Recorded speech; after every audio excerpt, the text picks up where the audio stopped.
So, just want to do a quick talk about iSpooge because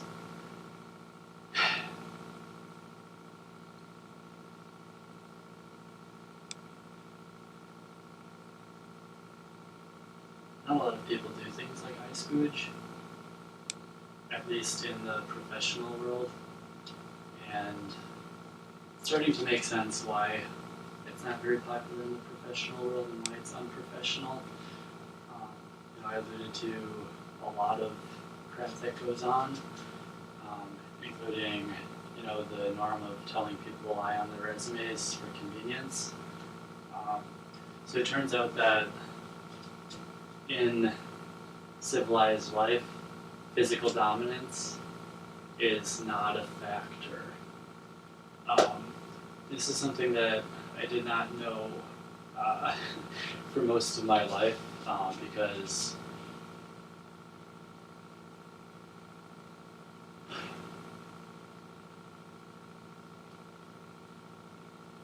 first of all, I've been in this sort of situation a good number of times. This is the second, maybe third.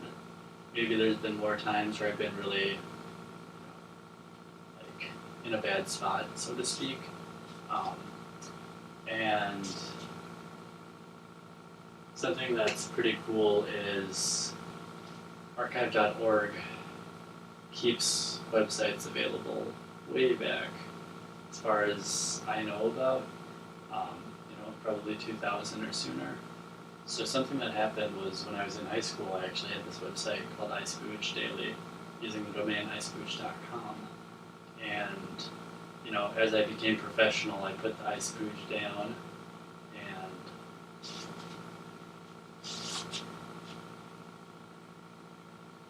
once you put it down, why buy the domain again? And so it got bought up. It became somebody else's website that I didn't get too much. My understanding is it's an important website. The term spooge was in the jargon file, like added in version 2 something, and taken out in the version right before 3. The jargon file is just a fun project that's maintained by Richard Stallman, or RMS, the GNU founder. I don't want to attribute anything to him, so I'm not certain right now. But basically people say he's a genius, and I think there's a software package that he wrote by hand and nobody else can really touch it. Anyway, so that's hearsay. But anyway, so the term spooge became, for a while it meant arcane or inexplicable, sometimes random output from a computer program. And that's kind of how I've thought about myself, is like a computer program spooging out these things. But I guess with iSpooge, the porn site, and just popular culture, the term spooge became too associated with the squirt. So anyway, but I actually bought the domain back because when it was the porn site, they had the robots text that said that crawlers couldn't go to it. And so I actually was not able to access the old archives from my own site. And so when I bought the domain back, I was able to get back there and see like the very first post in like 2002. And you can see like Goldfinger lyrics and all this stuff. 2002, I was a 17-year-old. So it's pretty interesting to see that though, because that stopped resonating with me when I became a professional. And now that I'm kind of like beat down right now for certain reasons, it's like it's resonating with me again. And in a lot of ways, my mindset is like shifting back into like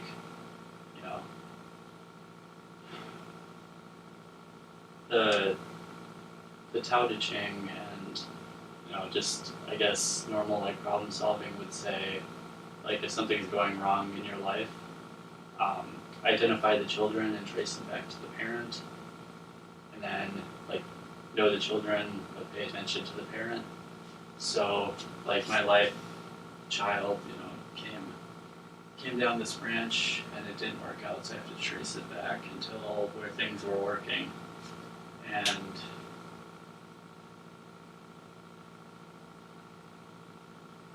things were definitely working at that time. So, kind of going through the archive, like a lot of things rang, and I've definitely done a lot of like study. I've had like, sabbatical. I've read countless books. I've studied with people. I've been mentored by people. I've mentored people. So a lot of good life experience coming on. And all of this life experience has told me why I spooge. Why I spooge. Sounds better when you say it out loud, doesn't it? Okay. So, first and foremost, it's easy enough to see that it's a way to talk for myself. I've got this website now, and I can post things as I want to. One day I'll do a tour of the old websites, perhaps. You can find them yourself on archive.org. This openness thing too. So, like, dark really lives in the shadows. So, yeah. So back to polite life, you become professional. Something that's really interesting is rather than denying ideas, you don't talk about them, and you put pressure on people who talk about them, which is, punching them in the shoulder without punching them in the shoulder. If you're not very in tune with yourself, like, you might just get the feeling that everybody hates me. If you're in tune with yourself, you see why they're responding that way, and that's something that only experience can bring you. So, obviously when I was a kid, 17-year-old kid, I was less in tuned, maybe I was more in tuned in professional life, taught me to not see it. In a lot of ways, becoming a professional, I talk about this, miscommunications just being like two people with dirty lenses, the light can't shine through. Like, in a lot of ways, being a professional is like taking a lens and being like, this is physical dominance, so we're not allowed to talk about this.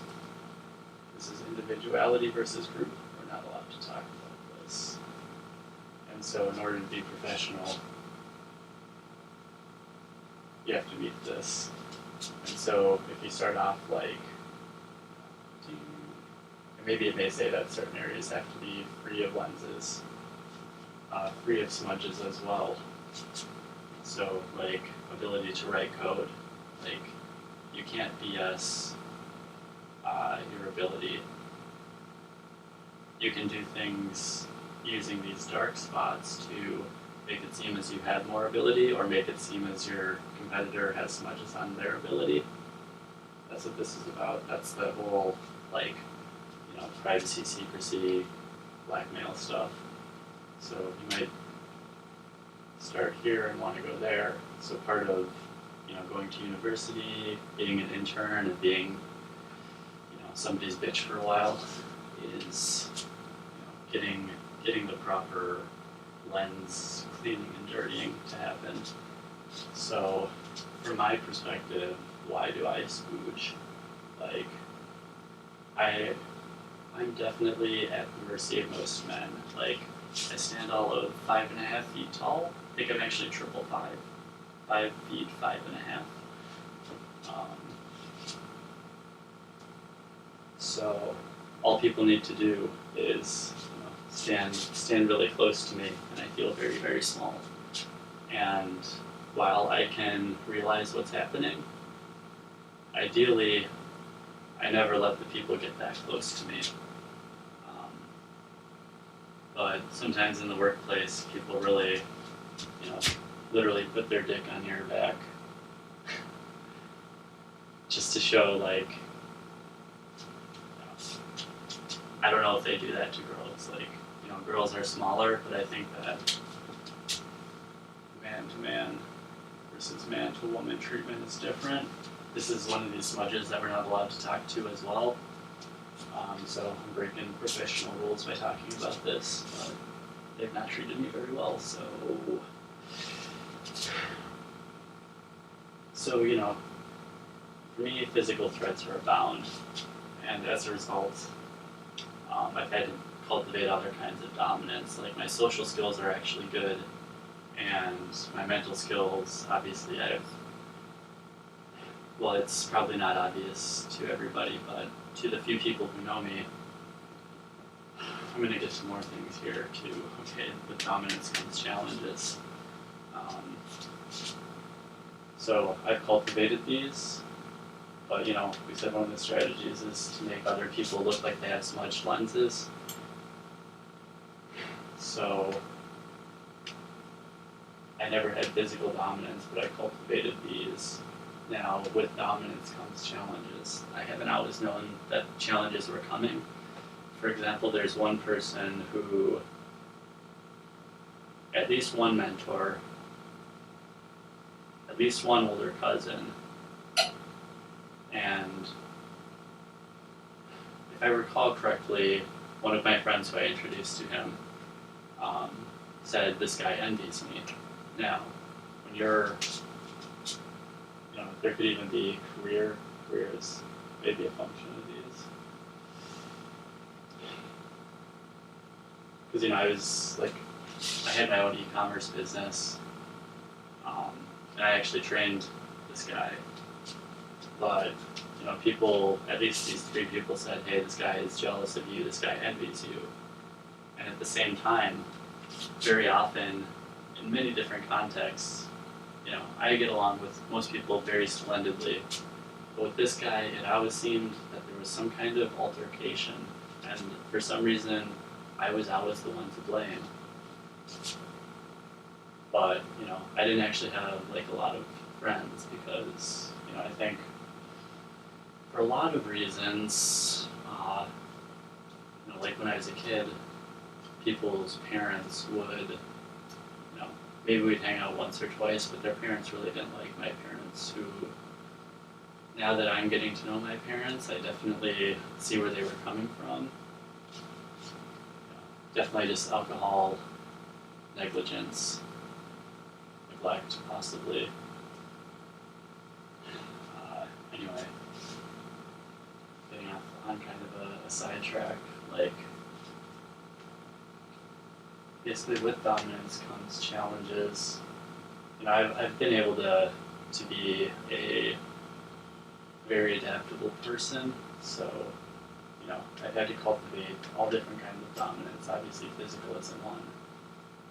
Now, something that was new to me was I started getting in shape in like 2015 or so, and well, the first time I was going to get in shape was like 2012 or something, and my girlfriend at the time was like just giving me this kind of punch in the arm of muscles are gross. Who says muscles are gross? But, you know, to me that in retrospect is a punch in the arm. Like, she didn't want me to improve in that way. That's one of the first times I've really noticed that. It just didn't add up. So in 2015 then, the first time that stopped me too. Now a couple years later, in 2015 or 16, I actually did get built. I'd gotten down to about this weight, and then I put on about 30 more pounds of muscle. And, you know, same person, everything. Obviously getting a lot more certain kinds of attention, but I started getting claims that people were afraid of me. And I'm like, why would you be afraid of me? Just, like, talk to me or whatever.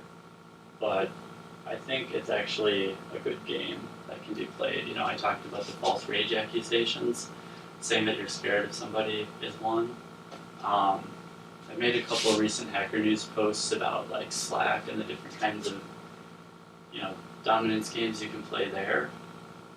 Like, if you're a lead engineer on the team, you know, no matter how you respond or don't respond, people can come up with, like, a worst explanation.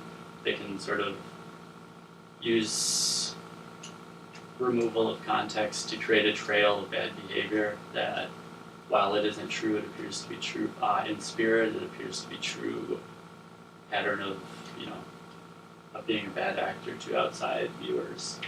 Okay, so that is a form of social dominance, indeed, that can be cultivated, Machiavellianism. So it is essential, and it is, like any other weapon,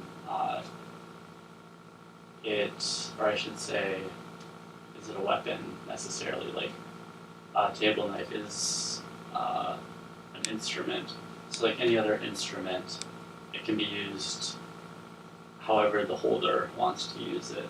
So social dominance can be fine in, if you have the good of humanity in mind, basically. But if you have selfish ends, you can use social dominance to beat down other people. And I keep going back to the Tau number 50. It says, 310 dark, 310 light, 310 corruption, being corrupted, and 1 out of 10 being fearless.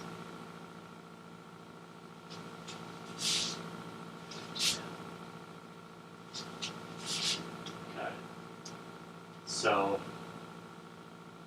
this dominance theory and stuff is something that I've had to learn in order to figure out what was going on, especially around the time when I so first of all, 2013, I lost about 50 pounds because I was a fat tub of shit, and then got pretty skinny, and then kind of built up. So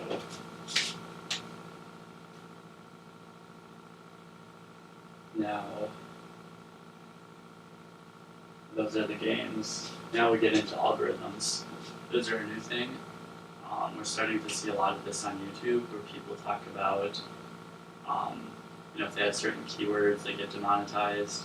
YouTube is explicitly talking about ways that they're going to publish creators of certain types of videos by making them not discoverable, which will effectively limit their audience, kind of cast them out to the edges. It doesn't technically take their video off the internet, but it makes it so that it's not in the pool of good videos. Additionally, Twitter does the shadow bans, which is so that you can be on Twitter and not know that you're actually banned, so you keep interacting, but nobody sees what you're doing. So algorithms are a new force that can actually do this kind of stuff to you. If you just disappear from Twitter one day, your account is still there, but people don't see anything that you're doing, they're going to wonder what happened to you, why you're not tweeting anymore. Additionally, you might tweet at people and call them up hey, why aren't you responding to my tweets? So effectively, Twitter's shadow ban is pretty evil, or dark.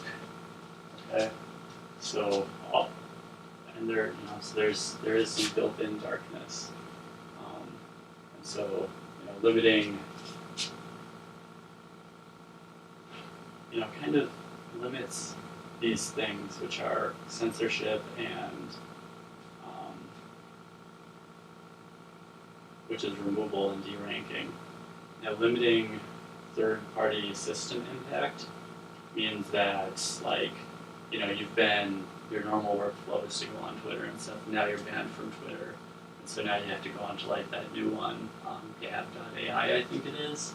So that actually changes the user interface that you have to interact with. And so that takes us to the next point, along with, so I'll just prelude to the Posse use case, which is where you edit it on your own site with your own tools, and then it syndicates out to other systems with APIs rather than their user interface. Not to say you can't use the user interface once it's been posted, but the more stuff you do through your own system, the better. So demonetization is a driving reason that I think most people can understand here. Now, censorship, getting pushed to the edges, whatever, they'll just, 95% of people will just not say fuck anymore. Fine. but maybe they're talking about something that's controversial.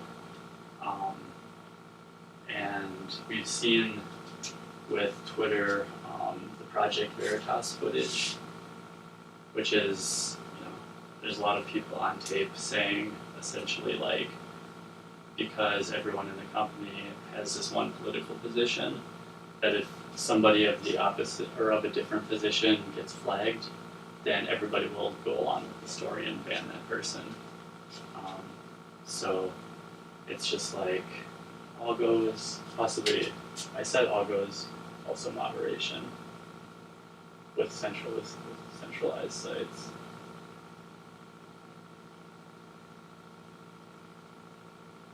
That's a whole technical point that came later in my career. But okay, so algos and centralized moderation are a new force that do some of this dominance against you in, the subtle punch in the arm, like don't say the F word, don't say the F word, don't say the F word. Okay, I won't say the F word. Now you've moved a little bit, and it's coerced movement, which is always bad.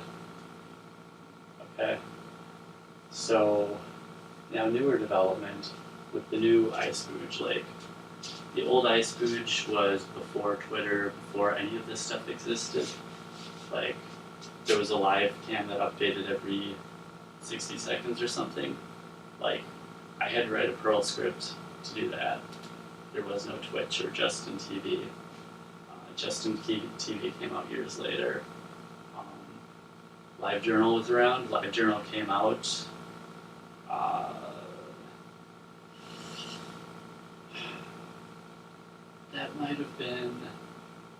That might be a counterexample, because LiveJournal was one of the first. There were a handful of open source packages that were available for inspiration. I ended up. I was a professional web developer for a long time, so I had an e-commerce engine. I had a website engine called iSpooge, and that powered both my e-commerce solution and my blog site. That was actually the tool that I trained this guy for. I think he made like a crypto MD5 module or something for me. So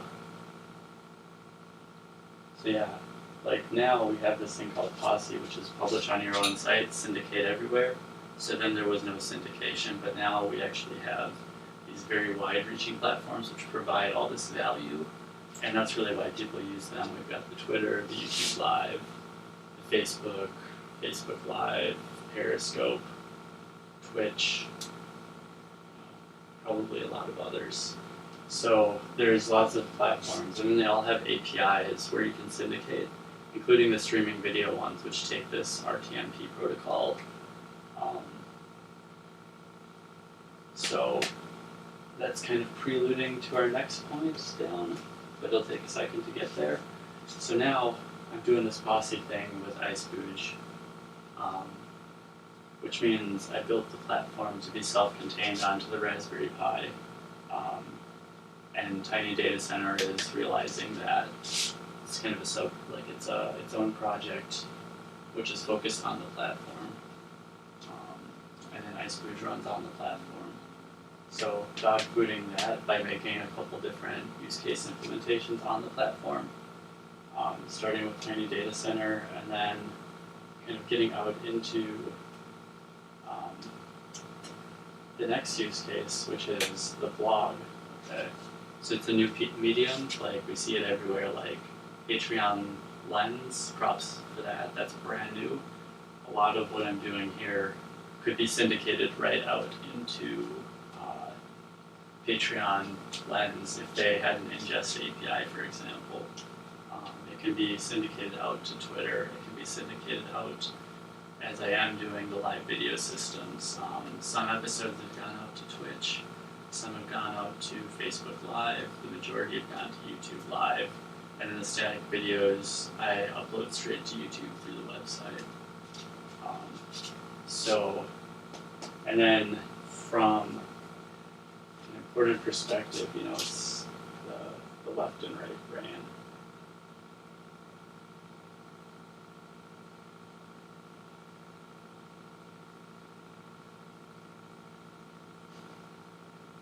Terrible yin yang sign, but when you go to work, for the most part, you're in your analytical brain. Check out my A managers hire A players, B managers hire C players video. That talks about the different types of companies you might find. Think of it as ABC players, ABC companies, and there's different outcomes for that grid.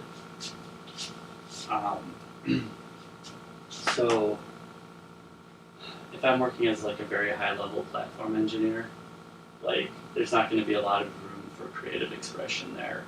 Like maybe I can creatively name an API, but like for the most part it's going to be like pretty defined, and my job is just to like squeeze the most performance out of the system possible. And so this gives me my own project that doesn't threaten the business of my employers. Something that is pretty cool about it that makes it so that I'll never be threatening the business is I have no sense of political correctness. Now, I've tweeted a little bit about this recently as I found out that in the Bay Area, 75% of tech workers are actually here on visa, meaning that their ability to express themselves is going to be horrible.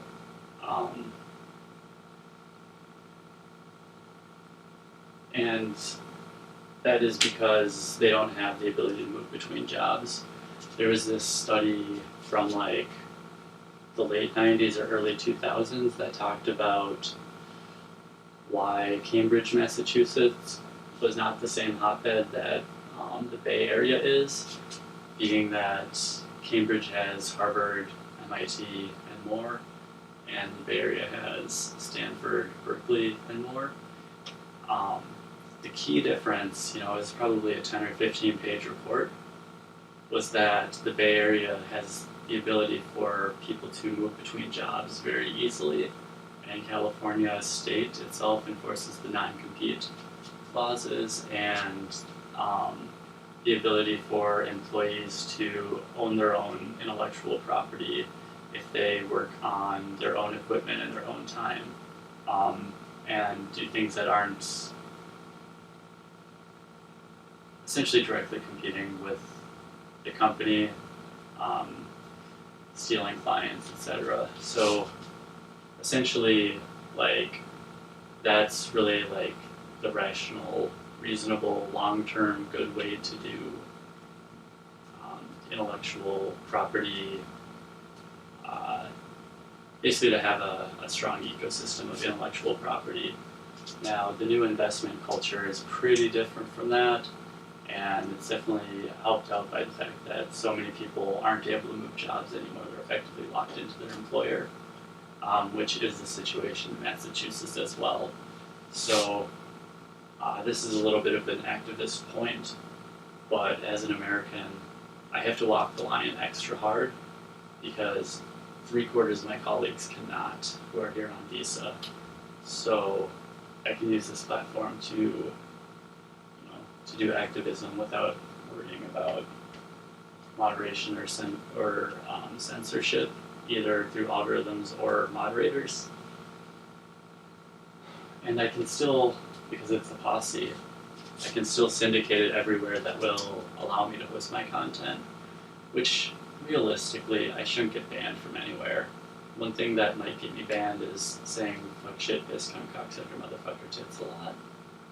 But I do that because, again, I'm American. I have to walk the line and push things to the edge of where they can be pushed, but have good intent.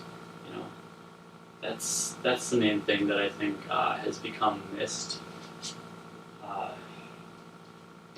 There's a lot of risk in these $20, $30 million investments that Bay Area companies are getting. So, no judgment. These risks are real, but as a result, a lot of risk-averse behavior comes to be. And in my mind, America is not here to be a risk-averse place. We're like a progressive place. We're the melting pot, and so it doesn't make sense to put this sort of should say it doesn't make sense to be complicit with this sort of structure that we found ourselves in here in 2018. Interestingly enough, the 2017 word of the year was complicit, and if I remember correctly, actually I won't say the name, but a major dictionary's 2017 word of the year was feminism. So, feminism says you're not allowed to talk about the man, woman, man stuff. In certain areas, there's the black parts of the lenses that, see, hear, speak. So, as Americans, we're 1 in 4 tech employees in the Bay Area, so we can't be complicit. We can't let dominant messages, punch us in the arm to the point where we can't create a living anymore. And,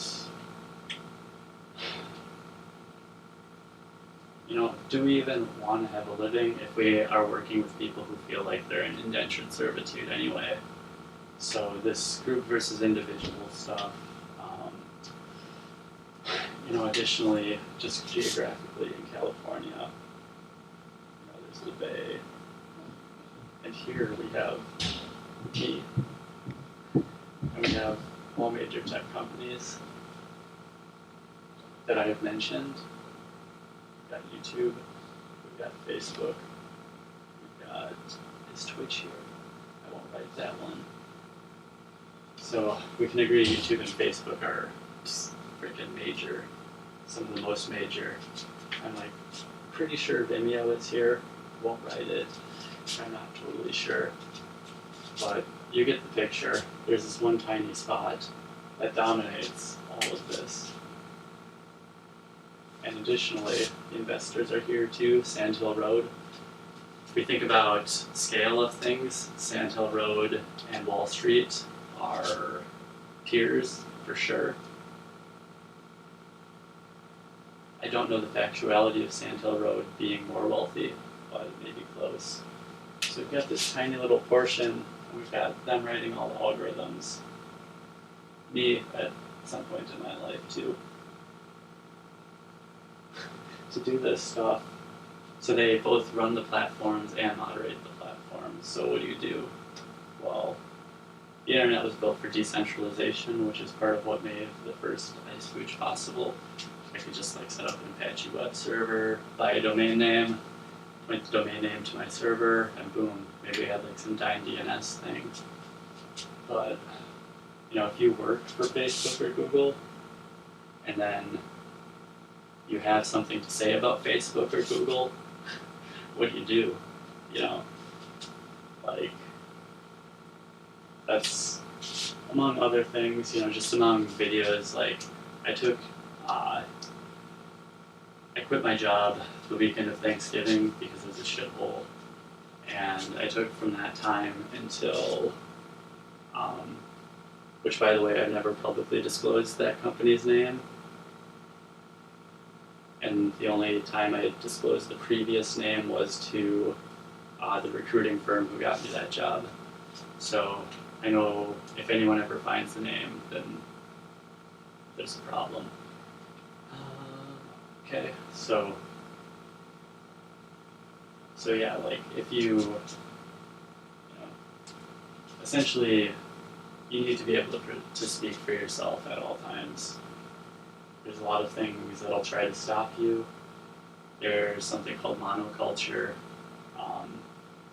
which basically means, it's this, everything's here, and most of the rest of the country, let's be honest, if you've spent your last few years in San Francisco, you're not a worldly person. You're a San Francisco-y person who's maybe seen parts of the world.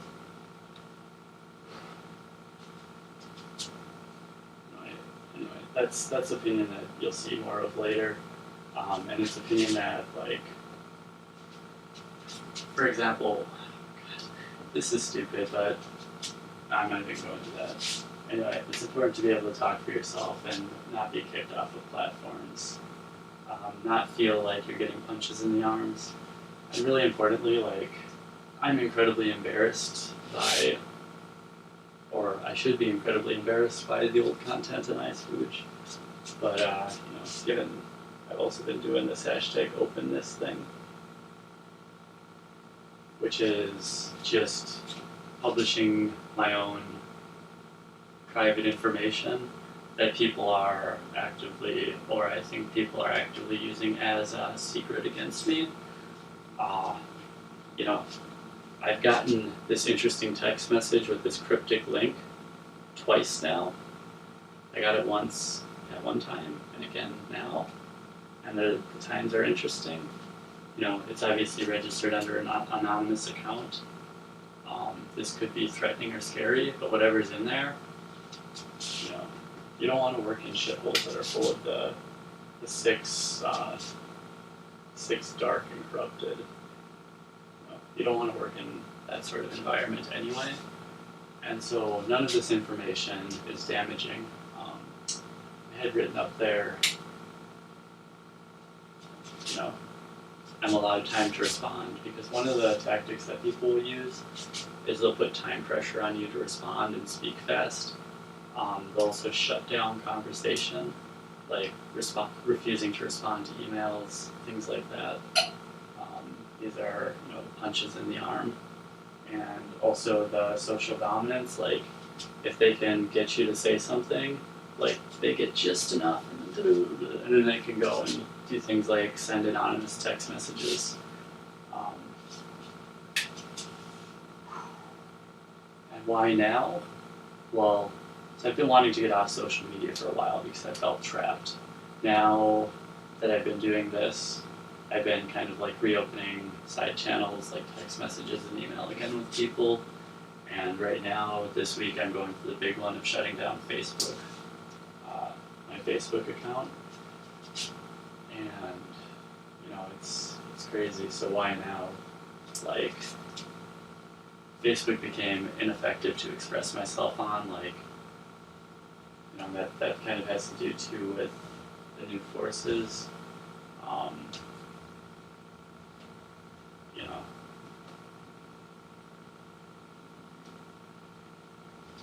Basically, Facebook became, there's no proof of it, but we know that Facebook has run experiments on people to see like if they could induce a feeling in them by filtering the feed a certain way, essentially. And we all know that, like, unlike the old days, when the feed might have just been posted and everybody sees it, like a direct broadcast, it's now like, it goes into a queue and it comes out when it seems useful. So, like, if you're doing things that are speaking against this monoculture's view, maybe there's not proof that you're being filtered off to the sidelines. YouTube has said that it will do this explicitly. I don't think it's too much of a stretch to think that this could be happening with Facebook. But the problem is that, like, what Facebook did was take our social networks, get us all on there, and then turn it into a social media. And so, push down. So in a sense, it's kind of hijacked our idea, and like we don't even necessarily like have an internal view of friends anymore. So that's why now. Why iSpooge now? Why iSpooge now?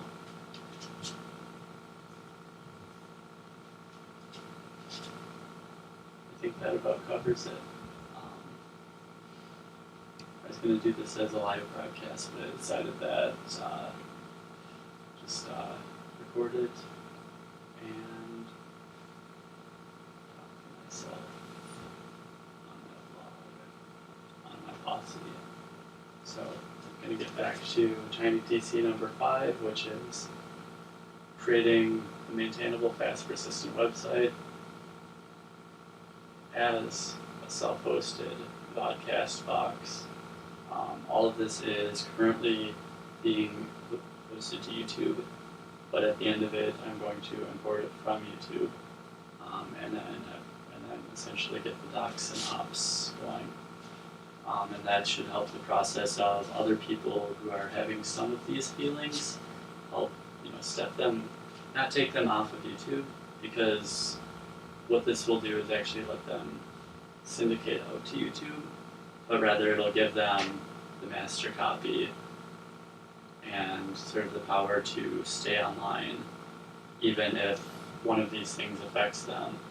And additionally, because they'll be using their own UI and then interacting with these services through APIs, if they have to go from YouTube to Vimeo to something else, then like their day-to-day workflow will remain the same. So, yeah, why iSpooge, man? Power to the people, power away from, power to the light, power away from the dark and corrupt. And hopefully the fearless will be the early adopters, because you have to think outside the box. Getting out of the box is a theme that I've had too. So why now? I'm in a box now, and when I did the first iSpooge, I was in a little bit of a box that I wanted to get out of. So there's no reason to stay stuck, guys. Spooge on.